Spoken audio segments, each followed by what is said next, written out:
शासन तीसरे निरंतर लगातार काल में है। 6 दशक के बाद मैंने चर्चा की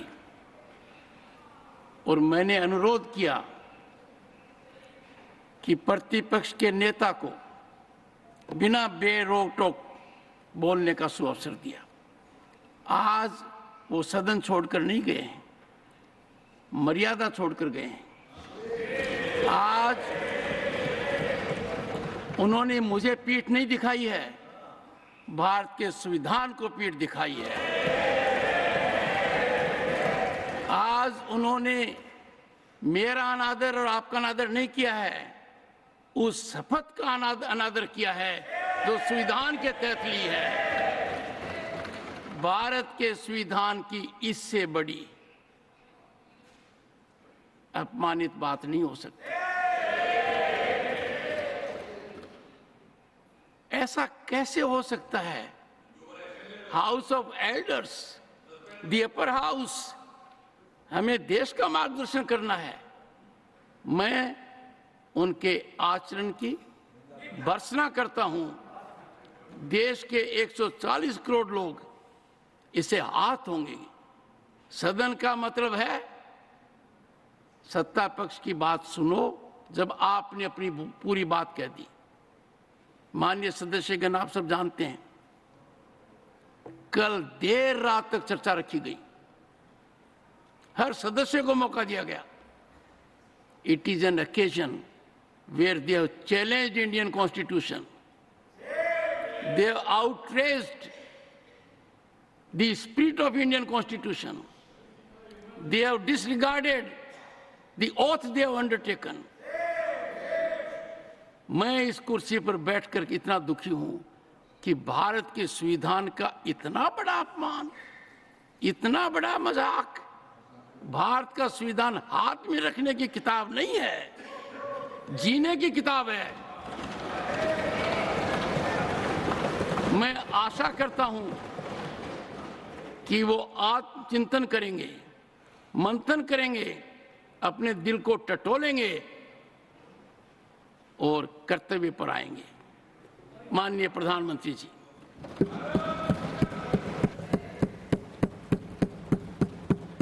आदरणीय सभापति जी, आपकी वेदना मैं समझ सकता हूं। ये 140 करोड़ देशवासियों ने जो निर्णय दिया है, जो जनादेश दिया है, इसे ये पचा नहीं पा रहे हैं। और कल उनकी सारी हरकतें फेल हो गई, तो आज उनका वो लड़ाई लड़ने का भी हौसला नहीं था और इसलिए वो मैदान छोड़कर के भाग गए हैं। आदरणीय सभापति जी, मैं तो कर्तव्य से बंधा हुआ हूं और न ही मैं यहां कोई डिबेट पे स्कोर करने के लिए आया हूं। मैं तो देश का सेवक हूं, देशवासियों को मेरा हिसाब देना है। देश की जनता को मेरे पल पल का हिसाब देना, मैं उसे अपना कर्तव्य मानता हूं।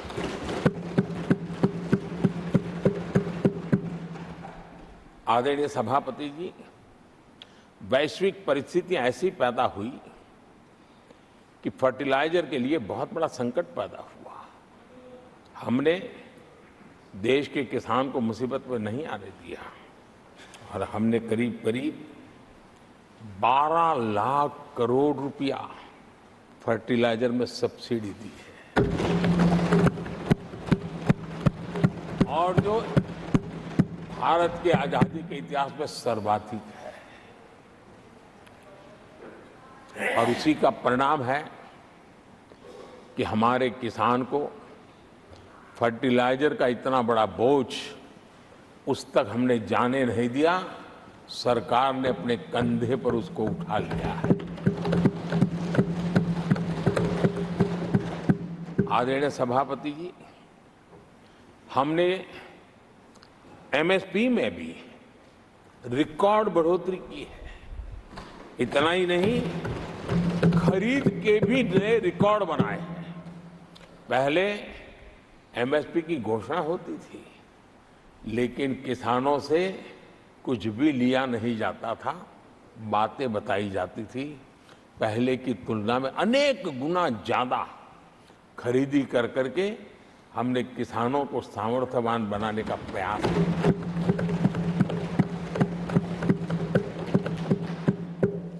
आदरणीय सभापति जी, 10 वर्षों में हमने कांग्रेस सरकार की तुलना में धान और गेहूं किसानों तक 2.5 गुना अधिक पैसा पहुंचाया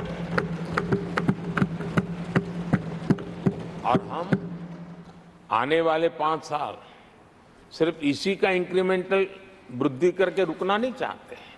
हम नए नए क्षेत्रों को, उन कठिनाइयों का अध्ययन करके उसकी मुक्ति के लिए प्रयास कर रहे हैं।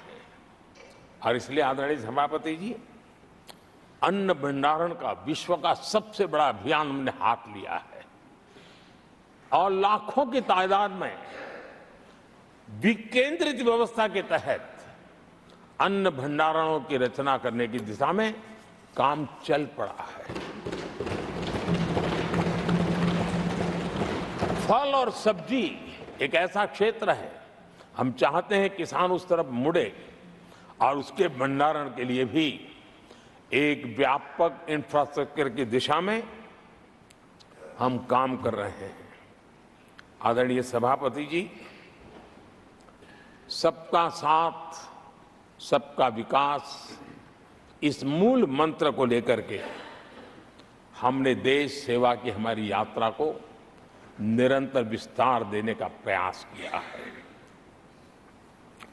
देशवासियों को गरिमापूर्ण जीवन देना, ये हमारी प्राथमिकता रही है। आजादी के बाद अनेक दशकों तक जिनको कभी पूछा नहीं गया, आज मेरी सरकार उनको पूछती तो है, उनको पूजती भी है।